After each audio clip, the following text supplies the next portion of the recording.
हे सगळं वैभव कुणाला दाखवतोस रे?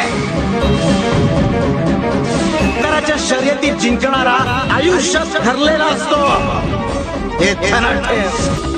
अरे अहंकार के अंधे इंसान को ना तो खुद की गलतियां दिखती है और ना ही दूसरों की बातें अच्छी लगती है। अरे असेल रे तू राजा, पण एक गोष्ट लक्षात ठेव, धन धन आणि भाग्याचा खोटा अभिमान बाळगू नकोस। पूजा, भेट, हवन, नजराणे